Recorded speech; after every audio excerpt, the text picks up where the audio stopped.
మిత్రులకు హృదయపూర్వక నమస్కారం. క్రితం వీడియోలో మనం బేసిక్ ఎలిమెంట్స్ గురించి తెలుసుకున్నాము. అంటే అమ్మవారు అంటే ఎవరు, తర్వాత రుద్రచండీలో కానీ జనరిక్ ఉపాసనలన్నిటి కానీ బేసిక్ ఎలిమెంట్స్, తర్వాత గణేష స్తోత్రం ఎందుకు చేయాలనేది, గణేష ఉపాసన ఎందుకు చేయాలని తెలుసుకున్నాము. ఇప్పుడు ఈ ప్రస్తుతం ఉన్న వీడియోలో క్రితం చెప్పినట్టు ఈ కవచాలు, న్యాసాలు, తర్వాత సిద్ధకుంజిక, శాప విమోచన మంత్రాలు, వీటి మీద ఫోకస్ చేద్దాం. ఇందులో రుద్రచండీలో సంకటనాశ గణేష స్తోత్రం అయిపోయిన తర్వాత గురువు యొక్క మంత్రం ఒకటి ఇచ్చాడు. యాక్చువల్గా ఓం పరమతత్వ నారాయణాయ గురుభ్యో నమః. ఈ మంత్రాన్ని 4 మాలలు చేయాలి. తర్వాత ప్రాణ చైతన్య మంత్రం ఒకటి ఇచ్చారు. యాక్చువల్గా అందులో బీజాక్షరాలు ఉన్నాయి కాబట్టి ఇప్పుడు ఇక్కడ చెప్పట్లేదు నేను. అది ఒక మాల చేయాలి. ఈ గురుస్థితిలో గురు మంత్రం చేస్తే ఏమవుతుందంటే మనకు ఫస్ట్ గణేష ఉపాసన చేయటం వల్ల మనకు ఆయన మూలాధారంలో ఉన్న ఎనర్జీని, తర్వాత ఈ సుషుమ్నా నాడిలో ఉన్న ఛానలైజ్ చేసేందుకు కరెక్ట్గా ఆయన సెట్ చేస్తాడని చెప్పాను నేను అంత క్రితం వీడియోలో. కానీ గురువు యొక్క ఇదేంటంటే ఆయన దాన్ని పైకి లాగుతాడనమాట. పైకి లాగి మిగతా యొక్క దాన్ని బ్యాలెన్స్ చేయడానికి, పైన ఆ కుండలి శక్తి పైకి వచ్చినప్పుడు దాన్ని బ్యాలెన్స్ చేయడానికి, అది స్కాటర్ అవ్వకుండా ఉండటానికి, ప్లస్ మిగతా రకరకాల దేవతా దర్శనాలు కలిగించడానికి, వేరే యొక్క అనుభూతులు కలిగించడానికి, తర్వాత మన సాఫల్యానికి, మన కాన్సన్ట్రేషన్ లెవెల్స్ పెరగటానికి గురువు మనకు అనుగ్రహిస్తారనమాట. అసలు అంతా ఈవెన్ గణేష యొక్క అనుగ్రహం కావాలన్నా కానీ గురువు అనుగ్రహం కావాలి మనకు, ఇంకా గట్టిగా మాట్లాడాలంటే. సో మనకు బయట మామూలుగా మనకు రక్త మాంసాలతోటి శరీరం కనపడుతుందంటే గురువే కనపడుతున్నాడు మనం. ఆ యొక్క దైవమే ఆ గురు రూపంలో ప్రవేశించి, గణేష్ అనుకోండి, తర్వాత అమ్మవారు అనుకోండి, శివుడు అనుకోండి, ఆ యొక్క ఆ దేవతా శక్తులు ముందు గురువులోకి ప్రవేశిస్తాయి అనమాట. ప్రవేశించి తర్వాత మనల్ని అనుగ్రహిస్తాయి గురువు ద్వారా. అది అక్కడ జరిగేది వాస్తవం. అందుకని ఇంకా గట్టిగా మాట్లాడితే ముందు గణేశుడి కంటే కూడా గురువుని ఆరాధించాలి. తర్వాత కాకపోతే ఏంటంటే మూలాధారం నుంచి పైకి వస్తున్నాం కాబట్టి గురువు యొక్క ఉపాసన అనేది తప్పనిసరి. గురువు ఏంటంటే ఇది జంక్షన్ పాయింట్ ఆఫ్ ఎవ్రీథింగ్ అనమాట.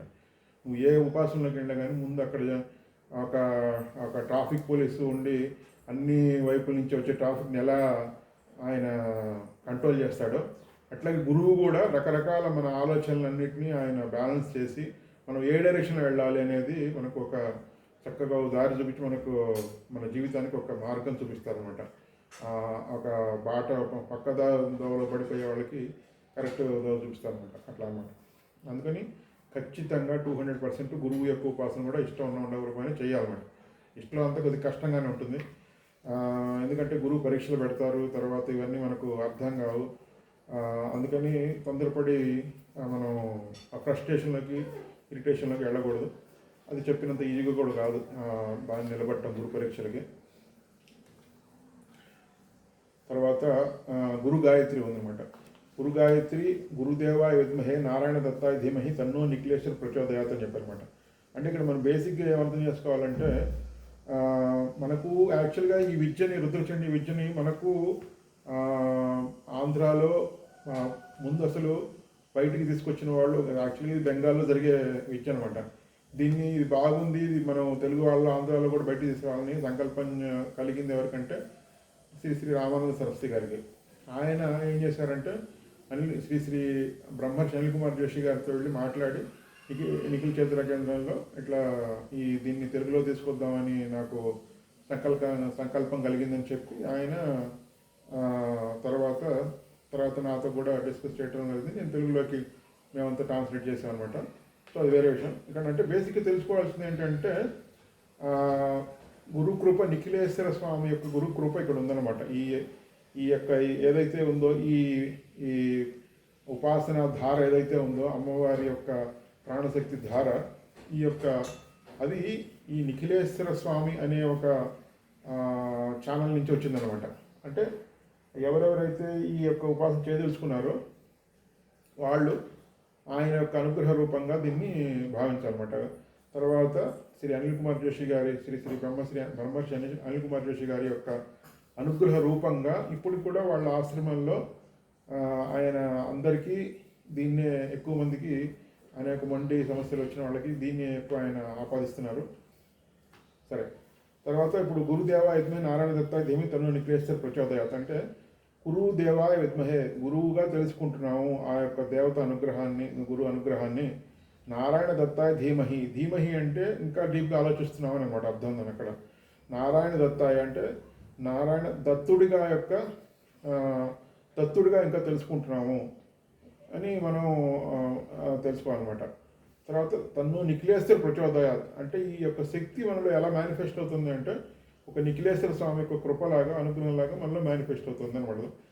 దాని అర్థం అక్కడ ఆ గురు గాయత్రి అంటే గాయంతం త్రాయతాంతే ఇది గాయత్రి. ఎవరైతే దాన్ని గాయంతం అంటే జపిస్తారో, మనసులో మననం చేస్తుంటారో వాళ్ళని అది రక్షిస్తుంది అనమాట. రక్షిస్తుంది అంటే వాళ్ళ చుట్టూ మంచి కండిషన్స్గా క్రియేట్ చేస్తుంది. వాళ్ళకి మంచి ఆలోచనలు వచ్చేటట్టు, మంచి ఒక స్ఫురణ, మంచి ఐడియా స్ఫురణ వచ్చేటట్టు చేస్తుంది అనమాట. ఇవన్నీ దాని యొక్క శక్తులు అనమాట. ఒక శక్తి యుక్తులు మనకు ఇస్తుంది అనమాట. సో తర్వాత భైరవ ప్రార్థన. భైరవుడు అంటే ఏంటంటే మనలో ఉన్న భయాన్ని కలిగించే ఆలోచనల్ని దూరం చేసేవాడు భైరవుడు అనమాట. ఒక దేవత యొక్క శక్తికి కానీ, లేదంటే ఒక విపత్కర పరిస్థితులు కానీ, లేకపోతే ఇంకోటి కానీ రకరకాల సిచ్యువేషన్స్ మనం అండర్గో అవుతున్నప్పుడు మనకు ఒక రకమైన భయం కలుగుతుంది. దాంతో ముందుకు పోదామా వద్దా అనే ఒక దాన్ని ఏమంటారు, ఒక డౌట్ వస్తుంది అనమాట.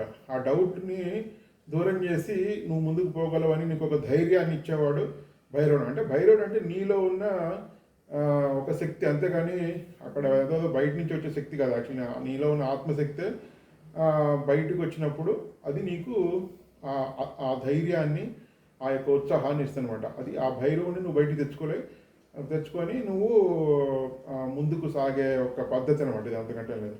శ్రీ భైరవ ప్రార్థన. అతి క్రూర మహాకాయ కల్పాంత దహనోపం భైరవాయ నమస్తుభ్యం నజ్ఞం దాతుమర్హసి అని భైరవుడు ప్రార్థన చేసిన తర్వాత ఇంకా ధైర్యంతో నువ్వు ముందుకు పోవచ్చు అని ఒక సెల్ఫ్ కాన్ఫిడెన్స్ అనమాట. తర్వాత సో మనం ఏం చేసాం, మా మంత్రశుద్ధి చేసాం. తర్వాత గురువు యొక్క కాన్సన్ట్రేషన్ వద్ద గురువుని స్తోత్రం చేసాం. తర్వాత భైరవుని కూడా స్తోత్రం ధైర్యం తెచ్చుకున్నాం, మనం ముందుకు పోవడానికి ఉత్సాహం తెచ్చుకున్నాం. నెక్స్ట్ అప్పుడు ప్రాణప్రతిష్ఠ మంత్రం అన్నాడు. ప్రాణప్రతిష్ఠ ఎందుకు చేస్తున్నాం అంటే ఈ ప్రాణం అంటే ఏంటంటే బేసిక్గా మనము మనలో ఉండే యొక్క ఆత్మశక్తి, దాన్ని చిత్శక్తి అని కూడా అంటారు. ఆ చిత్శక్తిని బయటికి తీసుకొచ్చి దానికి ఒక రూపం కల్పించి, దానికి ఒక కాళ్ళు, చేతులు, తలకాయ, మొండెం మనలాగానే ఉన్నాయని భావించి దానికి ఉపచారాలు చేసి దాని యొక్క ప్రసన్నతను మనం పొంది దాని నుంచి ఒక మన కోరిక తీరేటట్టు అనుగ్రహాన్ని పొంది మళ్ళీ ఆ చిత్శక్తిని తీసుకెళ్ళి మళ్ళీ మన హృదయంలో పెట్టుకుంటున్నాం అనమాట. అది ఆల్రెడీ హృదయంలో మన ఒక ఆత్మశక్తి లాగా ఉందన్నమాట చిత్శక్తి. దాన్నే బయటికి తీసుకొచ్చి పెట్టి రకరకాల ఉపచారాలు చేసి, జపాలు చేసి, పూజలు చేసి, అంతా చేసి మళ్ళీ దాని యథాస్థానమైన హృదయంలోకి మళ్ళీ తీసుకెళ్ళి పెడుతున్నాం అనమాట. ఇదంతా ఈ ప్రొసీజర్ అంతా చేయడానికి ముందు ప్రాణప్రతిష్ఠ చేస్తారన్నమాట. ప్రాణప్రతిష్ఠకి కొన్ని మంత్రాలు ఉన్నాయి. ఆ మంత్రాలలో బీజాక్షరాలు అవి ఉన్నాయి కాబట్టి నేను ప్రస్తుతం చెప్పట్లేదు, మీరు బుక్ చూసుకొని చదువుకోండి. ప్రాణప్రతిష్ఠ అయిపోయిన తర్వాత మీకు సంకల్పం వస్తుంది అనమాట. సంకల్పం అంటే ఒక బ్రీఫ్గా ముందు అసలు ఎందుకు ఈ ఓం తత్వ అత్యధిక బ్రహ్మణోహి ద్వితీయ ప్రార్థేశ ద్వారా కలిపి ఇదంతా ఉంటుంది కదా సంకల్పం. అదంతా ఏ టైంలో చేస్తున్నాను, ఏ యొక్క కామింగ్ కోసం చేస్తున్నాను, ఎన్నిసార్లు చేస్తున్నాను, నేను నా గోత్రం ఏంటి, ఇదేంటి, నేను ఏ ఋషి నుంచి వచ్చాను, ఇదంతా ఒక బ్రీఫ్ సంకల్పం లాగా మనం చెప్పుకోవాలన్నమాట. చెప్పుకున్నామంటే అది ఎందుకు చేస్తున్నాను అనేది మనకు ఒక క్లారిటీ కోసం, అంతకంటే ఏం లేదన్నమాట. సో ఆ సంకల్పాన్ని బట్టే ఒక క్లారిటీ, ఒక సంకల్ప బలం అనేది అక్కడే మనం తెచ్చుకోవాలి. యాక్చువల్లీ ఇది నేను చేస్తున్నాను, ఇది నేను పద్ధతిగా చేయాలి అని మనకు ఒక సెల్ఫ్ క్లారిటీ కోసం మనం సంకల్పం చేస్తున్నాం అనమాట. అంటే మనం చేస్తున్నాము యాజ్ వెల్ యాజ్ మన యొక్క బయట ప్రకృతిలో భగవంతుడు, ప్రకృతి శక్తులు ఉన్నాయి కాబట్టి వాళ్ళకు కూడా చదువుతున్నాం అనమాట. జనరల్గా ఏంటంటే సంకల్పం చెప్పి నీళ్ళు వదిలిపెడతారు. నీళ్ళు వదిలిపెట్టే దాని అర్థం ఏంటంటే ఆ నీళ్ళ ద్వారా యొక్క ప్రకృతికి కూడా మనం తెలియజేస్తున్నాం. నీళ్ళు అనేది ఒక మీడియేటర్ అనమాట. మీడియేటర్ లాగా పనిచేసి ఇక ప్రకృతి ద్వారా భగవంతుడికి అందరికీ మనం చెబుతున్నాం. నీళ్ళు వదిలిపెట్టామంటే దాని అర్థం ఏంటంటే మనము we are communicating to the mother nature as well as the god అనమాట. So through all these natural forces, అదే అక్కడ సంకల్పం అంటే. తర్వాత కవచం, రుద్రచండీ కవచం. 2 కవచాలు ఇచ్చాడు ఇక్కడ యాక్చువల్గా. రుద్రచండీ కవచాలు అంటే బేసిక్గా ఏంటంటే మనం మనకు తెలిసిన అర్థం ఏంటంటే కవచాలు అంటే ఏదో దెబ్బలు తగలకుండానో లేదా బుల్లెట్ ప్రూఫ్లు ఇలాంటివి తెలుసు మనకు కవచాలు అంటే. యాక్చువల్లీ కవచం అంటే ఏంటంటే అదే మీనింగ్లోకి వస్తుంది, కానీ ఏంటంటే అది ఎలా వస్తుంది అంటే మనకు మన శరీరము రక్త మాంసాలతో ఉన్న శరీరం యాక్చువల్గా, తర్వాత మన చిత్తం కూడా అరిషడ్ వర్గాలు ఇట్లాంటివన్నీ మనకు ఉన్నాయి యాక్చువల్గా. ఈ కవచం వల్ల ఏంటంటే ఆ యొక్క కవచంలో ఉండే దేవతా శక్తులు కానీ బీజాక్షరాల శక్తులు కానీ మన యొక్క శరీరం యొక్క వివిధ భాగాలతో మ్యాప్ చేసుకొని సింక్రొనైజ్ చేసుకున్నప్పుడు మనకు ఒక రక్షణ వలయం లాంటిది, ఒక పవర్ఫుల్గా ఒక వజ్రంలాగా మనం ఉండేటట్టు మన చుట్టూ ఒక రక్షణ వలయం ఏర్పడుతుందన్నమాట. ఆ ఏర్పడినప్పుడు మనము మనకి డిస్టర్బెన్సెస్ చేసే ఫోర్సెస్ కానీ ఉపాసనలో ఇవన్నీ మనల్ని ఏం చేయలేము అనమాట. అందుకప్పుడు మనం ముందుకు పోతున్నాం అంటే కాన్సన్ట్రేషన్ బాగా పెరుగుతుంది. ప్రతి ఎలిమెంట్లో ఉపాసనలో ఉన్న ఒకటే ఒక ప్రిన్సిపల్ ఏంటంటే కాన్సన్ట్రేషన్ పెంచడమే. నీ క్లీన్లీనెస్ని కాన్సన్ట్రేషన్ పెంచుకుంటూ పోవటమే అప్పుడు అదే సిద్ధి అంటే. అక్కడ నీకు అల్టిమేట్గా నీకు అమ్మవారి ఎదురుగా కనపడుతుంది అంటే నీకు అంత కాన్సన్ట్రేషన్ లెవెల్ వచ్చిందనమాట. సో అదే సిద్ధి అంటే అక్కడ. ఆ సిద్ధి అంటే తర్వాత ఇంకా అమ్మవారితో మాట్లాడటం, పనులు జరగటం ఇట్లాంటివన్నీ ఇంకా అది హయ్యర్ లెవెల్స్ ఇంకా అవి. సో అట్లా అనమాట. సో అంటే నీకు అసలు బేసిక్గానే నువ్వు జపం చేస్తున్నా కానీ, ధ్యానం చేస్తున్నా కానీ, లేకపోతే హోమం చేస్తున్నా కానీ, ఇంకోటి చేస్తున్నా ఆ యొక్క అనుభూతి, అమ్మవారు ఉంది అక్కడే ఉన్నారు కదా కూర్చొని ఉంది నవ్వుతుంది ఇట్లా చెబుతుంటారు కొంతమంది. ఇదే అనుభూతి. అట్లా అనుభూతి రావాలి. అదే అక్కడ ఒక మెచ్యూరిటీ యొక్క ఉపాసన మెచ్యూరిటీ యొక్క బెంచ్ మార్క్ అనమాట. సో అందుకని మనం ఒక్కొక్క ఎలిమెంట్ని ఆ డైరెక్షన్లోనే మనం యూజ్ చేసుకోవాలి.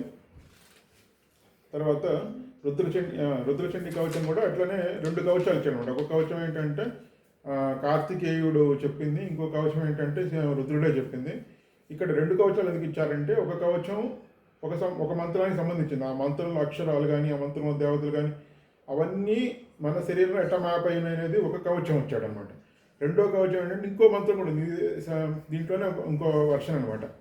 ఇదేంటంటే ఫస్ట్ మంత్రం ఏంటంటే క్లుప్తంగా ఇట్లా నాకు బేసిక్గా నాలో ఉన్న దోషాలన్నీ హరించు, తర్వాత నాకు మంచి సమృద్ధిని కలిగించు, ఇలా ఉంటుంది. ఇంకా ఏంటంటే ఇంకో మంత్రం సెకండ్ మంత్రం వర్షన్ ఆఫ్ మంత్రం ఏంటంటే నా శత్రువుని హరించు, నాకు సమృద్ధిని కలిగించు, నా దోషాలు హరించు, కొద్దిగా ఎలాబొరేటెడ్గా ఉంటుంది. ఆ ఎలాబొరేటెడ్గా ఉన్నదానికే కవచం కూడా ఎలాబొరేటెడ్గా ఇచ్చాడు అనమాట. ఇక ఒక్కొక్క అక్షరంలో కానీ, ఒక్కొక్క పదంలో కానీ, ఒక్కొక్క దీంట్లో కానీ ఏ శక్తి దాగి ఉంది అనే దానికి మన శరీరంలో దాన్ని ఎట్లా మ్యాప్ చేస్తాం అనే దానికి కవచం ఇచ్చాడు అనమాట. ఆ కవచాన్ని మనం పఠించడం వల్ల, ఈ కవచాలు పఠించడం వల్ల ఏంటంటే మనకు సింక్రనైజ్ అయ్యి మన బాడీ అండ్ మైండ్ అమ్మవారి యొక్క శక్తికి మనకు ఒక రక్షణగా నిలుస్తుంది అనమాట. మనం ఏదైతే మంత్రశక్తి చేస్తామో, జపం చేస్తామో, పూజ చేస్తామో వాటన్నిటి యొక్క రిజల్టెంట్ మనలో శక్తిలాగా ఉంటుంది. ఆ శక్తి డిస్టర్బ్ కాకుండా, వేస్ట్ అవ్వకుండా మనకి ఈ కవచాలు కాపాడుతాయి అనమాట. ఒక వర్షం పడేటప్పుడు నెత్తి మీద మనం అంబ్రెల్లా పట్టుకొని ఎట్లా వెళ్తాం బయటికి గొడుగు పట్టుకొని, అట్లాగే ఒక చలి పుడుతున్నప్పుడు శాలో కప్పుకొని ఎట్లా వెళ్తామో, లేదంటే ఒక రెయిన్ కోట్ వేసుకొని ఎలా వెళ్తామో, అప్పుడు వాడికి ఎలా వాడు రక్షింపబడతాడో అట్లానే ఈ కవచాలు కూడా మనం ఉపాసన చేసేటప్పుడు మన శక్తి వేస్ట్ అవ్వకుండా, మన మీద దుష్ట శక్తులు దాడి చేయకుండా, మనకు ఉన్న శక్తి డిస్టర్బ్ కాకుండా ఈ కవచాలని కాపాడతాయి అన్నమాట. అది బేసిక్గా కవచం. న్యాసం అన్నా కానీ మోరార్లెస్ కూడా అదే అర్థంలోకి వస్తుంది. న్యాసం అంటే ఉంచటం అనమాట. మంత్రన్యాసం అంటే మంత్రంలో యొక్క వివిధ అంగాల్ని, లెటర్సే గాయత్రి మంత్రం ఉంది, ఒక 24 అక్షరాలు ఉన్నాయి. ఒక పదాన్ని, 2 పదాలని, 3 పదాలని ఒక్కో చోట ఒక్కో న్యాసం చేస్తాం. హృదయ నమ, శిరసే స్వాహ, శిఖాయ వచ్చేట అంటే ఆ యొక్క 4-5 పదాలు ఉంటే 4-5 పదాలని ఒక్కొక్క పదాన్ని ఒక్కొక్క ప్లేస్లో మన శరీర భాగాల్లో ఉంచటం, న్యాసం చేస్తాం అనమాట. ఆ న్యాసం చేయడం వల్ల ఏంటంటే ఈ కవచాల వల్ల, న్యాసాల వల్ల ఏంటంటే నీకు దేవత అనుభూతి కలుగుతుంది. నీ కాన్సన్ట్రేషన్ లెవెల్ అంతా అక్కడ ఉంటుందన్నమాట. అదే దాంట్లోనే లాజిక్, అది అర్థం చేసుకోవాలి. అందుకని కొన్ని చోట్ల విపరీతమైన న్యాసాలు చేస్తాడు అనమాట. కొన్ని చోట్ల షోడాన్యాసం అని, మహాషోడాన్యాసం, అల్పాన్యాసం అని, అల్ప షోడాన్యాసం అని, ఇలా విపరీతమైన అసలు పెద్ద పెద్ద బుక్సే అందులో పేజీలు న్యాసాలే ఉన్నాయన్నమాట. అప్పుడు అంత అవసరం లేదు మనకు. యాక్చువల్గా మనకు బేసిక్గా చేసుకోవాల్సింది ఈ యొక్క సింపుల్ న్యాసం, సింపుల్ కవచం అనమాట. న్యాసం యాక్చువల్గా మనం యాక్చువల్ సంకల్పం చెప్పి జపం చేసేటప్పుడు వస్తుంది, అది నేను మళ్ళీ తర్వాత చెప్తాను. తర్వాత ఈ కవచాలు అయిపోయిన తర్వాత సిద్ధ కుంజికా స్తోత్రం అని చెప్పాడు. సిద్ధ కుంజికా స్తోత్రం ఏంటంటే బేసిక్గా మనము ఈ ఏదైతే చేస్తున్నామో చండీ, రుద్ర చండీ కూడా ఒక చండీ, ఆల్రెడీ చండీ సప్తశక్తి కానీ, చండీ యొక్క నవారణ మంత్రం కానీ, వీటి యొక్క వేరియేషన్ అనమాట. ఈ వేరియేషన్ అంటే ఇంకా కొద్దిగా డిఫరెంట్గా ఉంటుందన్నమాట ఇది కొద్దిగా.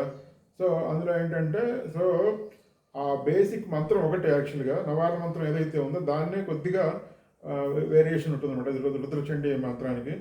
సో దానికోసం ఏంటంటే ఆ నవారణ మంత్రంలో ఏదైతే బీజాక్షరాలు ఉన్నాయో, లేకపోతే పదాలు ఉన్నాయో, చాముండాయి అదంతా వస్తుంది కదా, సో వాటిని యాక్టివేట్ చేయడానికి ఈ సిద్ధ కుంజికా స్తోత్రం అనమాట. అందుకని జ్వాలయ అదంతా ఇస్తాడనమాట, వస్తుంది అంటే వాటిని బాగా యాక్టివేట్ చేయి, జ్వాలయ అంటే. సో అంటే ఆ బీజాక్షరాల్ని అసలు ఎందుకు ఈ బీజాక్షరాలు యూజ్ చేస్తున్నాము అనేది ఇచ్చాడు. ఆ బీజాక్షరాల్ని యాక్టివేట్ చేయడానికి మనం ఇంకా ఏమేమి కొత్త బీజాక్షరాలు కలపాలి, తర్వాత వాటికి ఏ పదాలు వాడాలి, ఇవన్నీ అందుకని సిద్ధ కుంజికా స్తోత్రం ఇచ్చాడు. సిద్ధ కుంజిక అంటే, సిద్ధ అంటే నీ ఏదైతే ఆల్రెడీ నీ చండీ నవారణ మంత్రం ఉందో దాన్ని సిద్ధి చేయడానికి అది పనికి వస్తుందన్నమాట. అలాగే సప్తసిద్ధిని యొక్క పారాయణాన్ని నీకు సిద్ధి చేయడానికి అది నీకు బాగా పనికొస్తుంది. సిద్ధ కుంజికా స్తోత్రం ఇచ్చాడనమాట. సో ఇది ముందు చేసిన తర్వాత కృష్ణశాప విమోచన మంత్రం ఇచ్చాడు. ఈ రుద్రచండీ యొక్క పారాయణకు కానీ, రుద్రచండీ మంత్రజపానికి కానీ, ఏ రెండు మంత్రాలు ఏదో ఒక మంత్రం చేసుకున్నా కానీ దీని యొక్క ఫలితం రాకుండా కృష్ణుడు ఒకనొక కంటెక్స్ట్లో దీనికి శాపం పెట్టాడు అనమాట. అయితే ఆ శాపానికి మళ్ళీ విమోచన, ఇప్పుడు మన గాయత్రి మంత్రానికి విశ్వామిత్రుడు, వశిష్ఠుడు వీళ్ళందరూ అట్టా శాపాలు పెట్టారు ఒకనొక కంటెక్స్ట్లో ఏదో తేడా వచ్చి, దీనివల్లనే అదేవిధంగా వీళ్ళు కూడా కృష్ణుడు కూడా శాపం పెట్టాడు అనమాట. దానికి కృష్ణ శాపం వచ్చిన మంత్రం ఉంది, అదేవిధంగా బ్రహ్మశాపం వచ్చిన మంత్రం కూడా ఉందన్నమాట. అవన్నీ కూడా బీజాక్షరాలు కాబట్టి నేను చెప్పట్లేదు ప్రశ్న ఇక్కడ. అందుకని కృష్ణ శాప విమోచన మంత్రము, బ్రహ్మశాప విమోచన మంత్రం చేసిన తర్వాత యాక్చువల్గా రుద్రచండీ పూజా విధి అంతా వస్తుందన్నమాట. అంటే బేసిక్గా మనము ఈ యొక్క ప్రిలిమినరీస్ ఏవైతే ఉన్నాయో కవచాలు, తర్వాత సిద్ధ కుంజిక, తర్వాత శాప విమోచన మంత్రం ఇదంతా అయిన తర్వాత అప్పుడు యాక్చువల్ పూజలోకి వెళ్తున్నాం అనమాట మనం. ఈ పూజలోకి ఏంటంటే it's first we're trying to unlock the certain elements and then we're getting inside the actual room అనమాట. అయితే ఇప్పుడు ఈ రుద్రచండీ పూజా విధిలో ఏంటంటే అగైన్ మనం ఒక చిన్న సంకల్పం చెప్పి తర్వాత ఆ 4 పట్టణాలు ఎలా ఉంటాయి అనేది ఒక చిన్న ఎలా అంటే లైక్ హెలికాప్టర్ నుంచి కింద చూస్తే ఎంతవరకు కనపడుతుందో అట్లా చూద్దాం, ఎక్కువ లోతుకి వెళ్ళొద్దు. అగైన్ ఒక్కొక్కటి నేను శ్లోకం చదివి అర్థం చెప్పడం అంతా చేయట్లేదు. వీలుంటే ఒక చాప్టర్ నేను పారాయణం చేస్తాను.